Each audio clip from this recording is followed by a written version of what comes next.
Le Sénégal poursuit ses efforts pour moderniser et optimiser le train express régional TER avec l'acquisition de 5 nouvelles rames. Cette démarche, provenant du ministère des Infrastructures et des Transports, a pour objectif d'augmenter la fréquence des trains et de diminuer les délais d'attente. Au cours d'une visite consacrée au TER le 7 mars 2025, le ministre Yankhoba Diémé a indiqué que 6 des 7 trains commandés ont déjà été livrés alors que 5 autres sont actuellement en transit pour renforcer la flotte ferroviaire.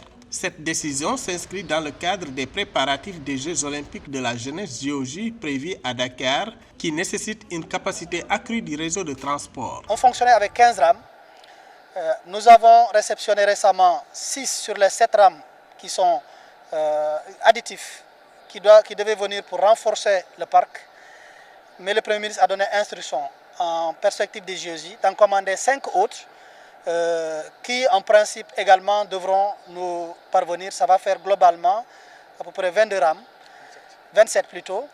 Le ministre Yankhoba Diémé a également annoncé l'anticipation de la mise en circulation des dernières rames réceptionnées pour la deuxième phase du TER afin de soulager les usagers qui se pressent durant les heures de pointe en cette période de Ramadan et du Carême. Il y a une image qui a circulé, qui a été virale dans les réseaux, notamment à 16 heures, les heures de pointe.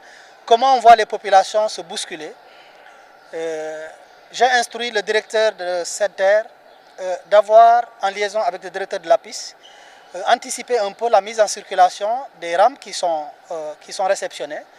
Et avant la fin de Ramadan, peut-être dans les 10 jours à venir, 5 ou 6 autres rames seront mises en circulation pour venir diminuer un peu les queues. Depuis sa mise en service en décembre 2021, le TER a constitué un investissement de 50 à 54 milliards de francs CFA pour le trésor public et déjà transporté 24 millions de voyageurs sans enregistrer d'accidents, ce qui en fait l'une des solutions de transport les plus sûres et écologiques du pays. Toutefois, l'exploitation actuelle du TER ne couvre que 60% des dépenses, occasionnant un déficit annuel de 18 milliards de francs CFA supporté par l'État sénégalais.